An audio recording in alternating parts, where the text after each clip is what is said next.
الحمد للہ رب العالمین، الصلاۃ والسلام علی سید الانبیاء والمرسلین وعلی آلہ واصحابہ اجمعین، اما بعد، اعوذ باللہ من الشیطان الرجیم، بسم اللہ الرحمن الرحیم۔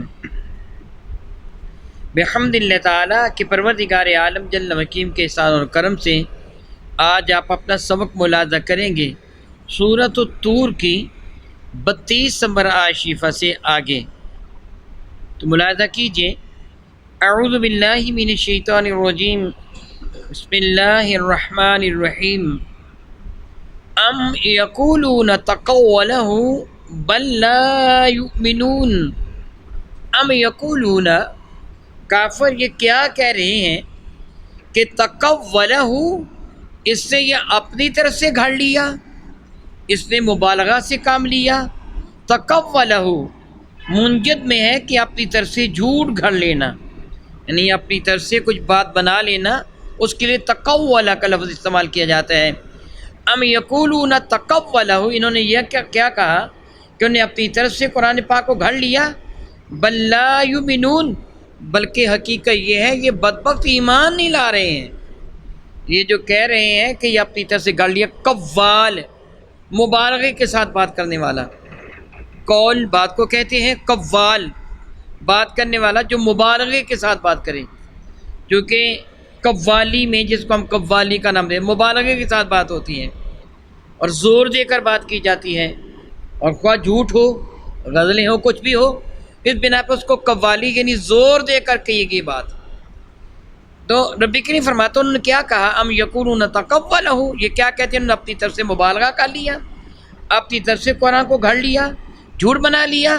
بل لا یؤمنون، بلکہ حقیقت یہ ہے یہ بدبخت ایمان لانے والے نہیں ہیں۔ فلیأتوا بحدیث مثلہ، اگر یہ بکواس بک رہے ہیں کہ قرآن انہوں نے اپنی طرف سے گھڑ لیا، یہ جھوٹ گڑی ہوئی باتیں ہیں، تو پھر ان کو کہو فلیأتوا بحدیث مثلہ، اس کی طرح کی کوئی بات تم بھی گھڑ کے لے آؤ۔ ایک تم جانتے ہو کہ یہ رسول رحمت صلی اللہ علیہ وسلم نبی الامی ہے۔ امی کا معنی ہوتا ہے جس نے دنیا میں کسی سے کچھ نہ پڑھا ہو، جس کو دنیا والی لفظ ان پڑھ کہتے ہیں۔ میرے کریم آقا کے لیے یہ شایان شانی کو ان کو ان پڑھ کہا جائے۔ اللہ کے نبی رب سے سیکھے ہوئے ہوتے ہیں۔ الرحمن علم القرآن، رحمان نے ان کو قرآن سکھایا ہے۔ وعلمک ما لم تکن تعلم، جو بھی آپ نہیں جانتے تھے وہ سب کچھ رب نے سکھا دیا، اس لیے بے پڑھے تو نہ رہ گئے۔ لیکن دنیا میں کسی سے نہیں پڑھا، کس استاد کے سامنے زانو ادب طے نہیں کیا، اور یہ انبیاء علیہ السلام کی خصوصیات میں سے ہے، اور یہ ان کی عظمت ہے، یہ ان کی شان کی بلندی ہے۔ استاد کا درجہ بہرحال شاگرد سے زیادہ ہوتا ہے۔ سیدنا امام اعظم ابو حنیفہ رحمہ اللہ تعالیٰ علیہ، آپ نے ایک مرتبہ ایک مجوسی کی تعظیم کی تھی، مجوسی کی تعظیم کی۔ کسی نے کیا حضور یہ تو مشرک ہے، مجوسی آپ تعظیم کر رہے ہیں؟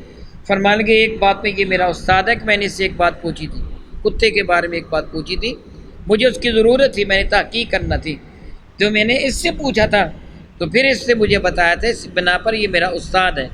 سیدنا علی المرتضیٰ کرم اللہ تعالیٰ وجہ کی فرماتے ہیں جس سے مجھ کو ایک حرف سکھا دیا وہ میرا استاد ہے، میں اس کا غلام ہوں، چاہے تو اپنی نوکری کے لیے رکھ لیں، چاہے تو بازار میں مجھ کو بیچ دے کہ میں اس کا بے دام غلام ہوں۔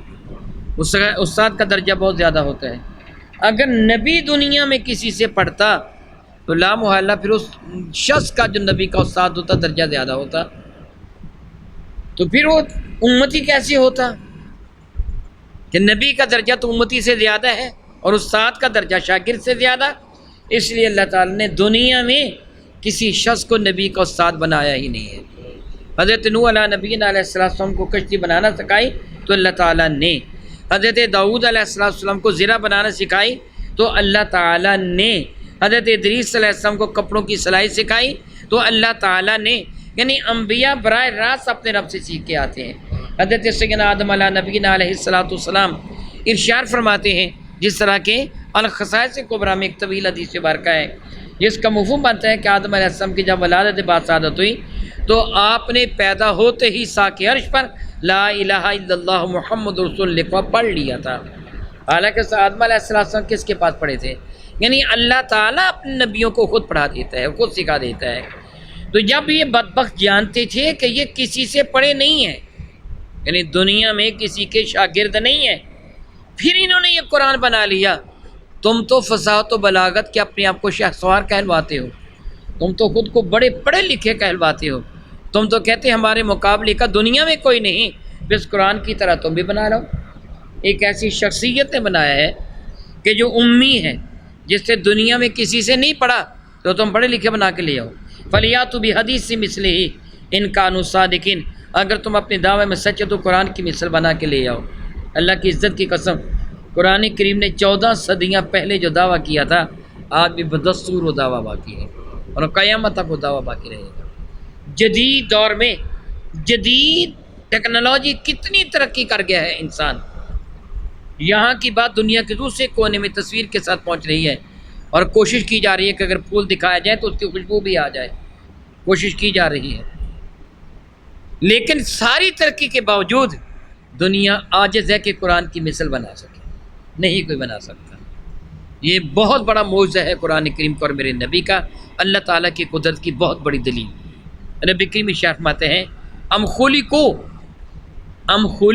کیا ان کو پیدا کیا گیا ہے من غیر شیء، بغیر کسی سبب کے، کیونکہ پیدا کرنے والا نہ ہو، کیا یہ خود بخود پیدا ہو گئے ہیں، ام ہم الخالقون، یا انہوں نے خود اپنے آپ کو تخلیق کیا ہے۔ دو صورتیں ہوتی ہیں نا، ایک ہوتا اپنے آپ ہی، جیسے جڑی بوٹیاں پیدا ہو گئیں، اپنے آپ کو پیدا ہو گیا ہو، یا انہوں نے خود اپنے آپ کو بنایا۔ نہ یہ خود پیدا ہوئے ہیں، نہ اتفاق سے ایسے ممکن ہے، ممکن ہی نہیں اتفاق سے۔ بہت خوبصورت کسی شخص نے بات کی تھی کہ اگر بغیر ڈھالنے والے کے سوئی میں دھاگا نہیں ڈھالا جا سکتا تو اس ترکیب کے ساتھ انسان کو کیسے تخلیق کر دیا گیا؟ دیکھنے کے لیے آنکھیں، سننے کے لیے کان، اور سارے کے سارے یہ پروسیس جو ایک طریقہ کار ہے، دیکھنے کا، سننے کا، کھانے کا، پینے کا، چلنے کا، بولنے کا، یہ حرکت کرنے کا، ہاتھوں کی حرکت کا، جو نرو، جو اعصاب، جو مسلز کام کر رہے ہیں، بغیر بنانے والے کے کیسے خود سب کچھ بن گیا؟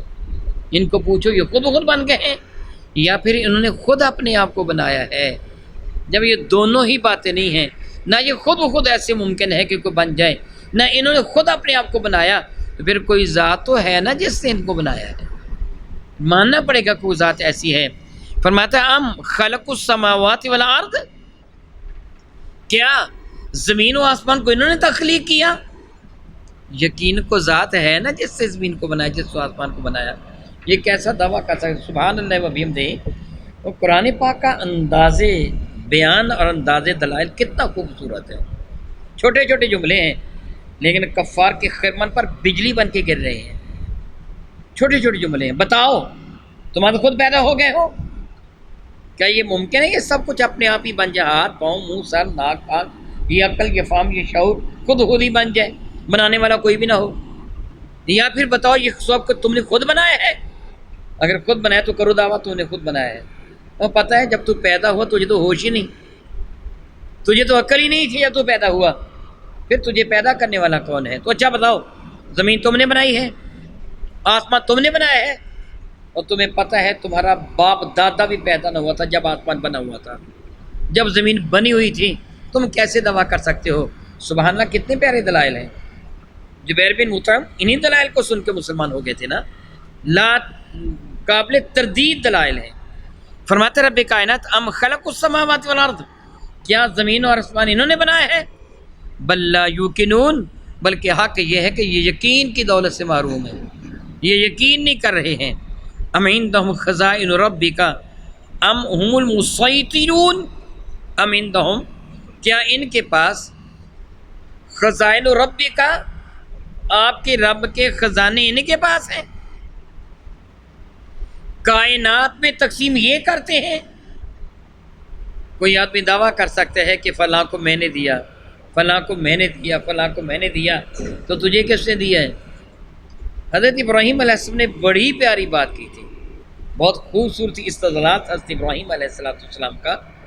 جب ان کی والدہ ماجدہ حضرت ابراہیم علیہ السلام کی خدمت میں تشریف لے گئیں، میں تشریف لے گئی کہوں گا کہ آ کر ماں ہے نا، حضرت ابراہیم علیہ السلام کی ولادت باسات غار میں ہوئی تھی.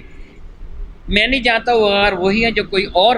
میں جب عراق میں گیا ہوں نا تو میں نے یہ غار دیکھی جس کے لیے معروف ہے کہ ابراہیم علیہ السلام کی ولادت یہاں ہوئی تھی. بہت لوگ وہاں زیارت کے لیے جاتے ہیں.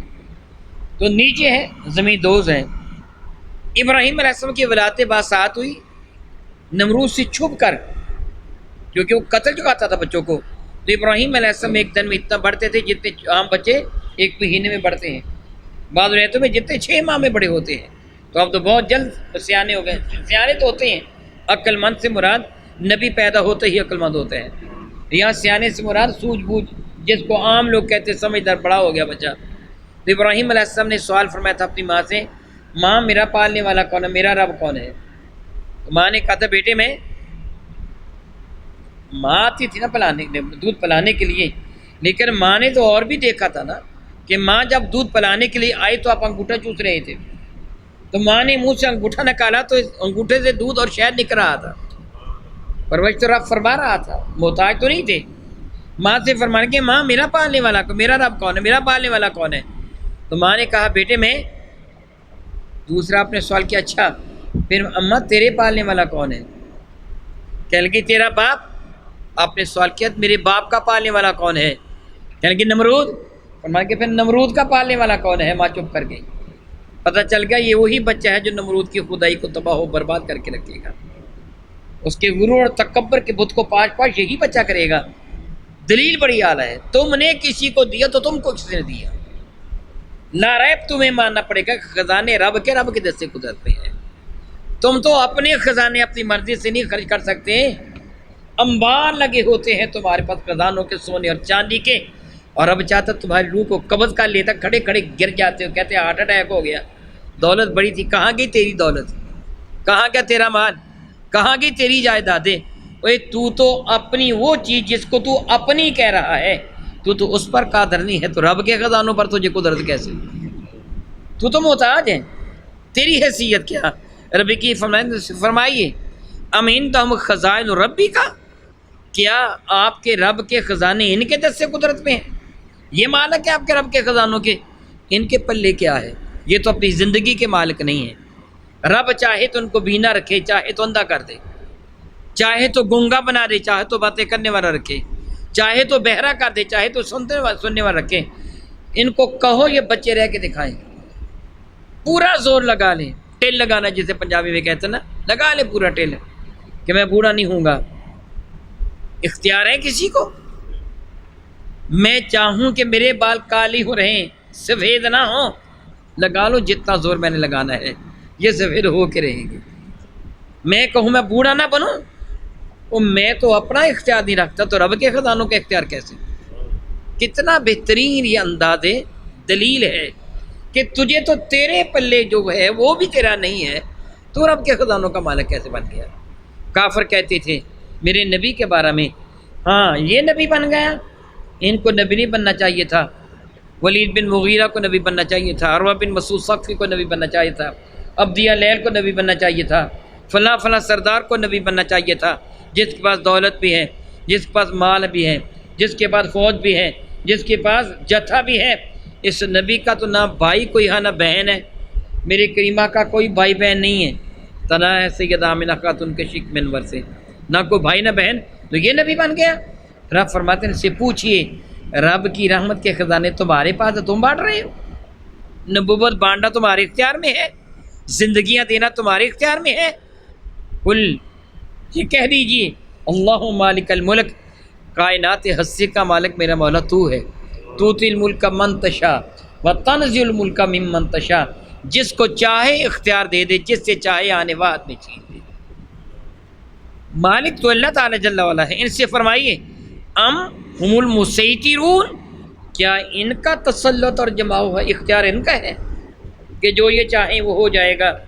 ان کو کہو سارے کافر، دنیا بھر کے کافر اپنی ساری ٹیکنالوجی کو بروئے کار لا کر اکٹھے ہو جائیں، کہیں کل کو سورج 5 منٹ دیر سے ہم طلوع کریں گے، کریں کوشش کہ سورج کو 5 منٹ پہلے غروب کریں گے. تمہارے اختیار میں کیا ہے؟ سب چیز کا مالک تو رب کائنات ہے. ارشاد فرماتے ہیں کیا ان کا تسلط جمع ہوا؟ ام لہم سلم یستمعون فیہ، کیا ان کے پاس کوئی سیڑھی ہے، ان کے پاس کوئی ایسی شے عروج کی ہے کہ یہ بلندی پر جا کر اپنے رب کی باتیں سنتے ہوں، کہ جو وہی جبریل لے کے آتے ہیں ان کو پتہ چل جاتا وہی لے کے نہیں آئے، ان کے علم میں یہ بات ہو، فلیاتی مستمعہم، اگر کوئی ہے تو ان کو کہو لے کے آؤ وہ سنی ہی بات، بسلطان مبین، مگر اس چیز کے ساتھ لے کے آؤ جو کھلم کھلا دلیل ہو۔ ایسے کہہ دو یہ ہم نے سنا ہے، نہیں، جیسے قرآن کریم نے دلائل تمہارے سامنے پیش کیے ہیں، کوئی ایسی دلیل پیش کرو جس دلیل سے تم ثابت کرو کہ اس نبی کے پاس وحی نہیں آتی، یہ اپنی طرف سے جھوٹ کہہ رہے ہیں، کوئی دلیل ہے تو پیش کرو۔ تم بتاؤ کہ ہم نے خود سنا ہے جا کے جبریل سے، یہ نبی نہیں ہے، ہم رب کی باتیں سن کے آئے ہیں، وہ سیڑھی لگا کے آسمان پر چڑھ گیا تھا، تو تمہارے پاس کوئی دلیل ہے تو لاؤ۔ دلیل کیسے ممکن ہے اس رب کائنات کے مقابلہ میں، اللہ تعالیٰ جل وعلا کے نبی کے مقابلے میں ان بدبختوں کو قرآن مجید فقہ نے کس انداز سے لاجواب قرار دیا ہے۔ سبحان اللہ تعالی و بحمدہ، او کما قال اللہ تبارک و تعالی، واللہ تعالی اعلم باسرار کتابہ۔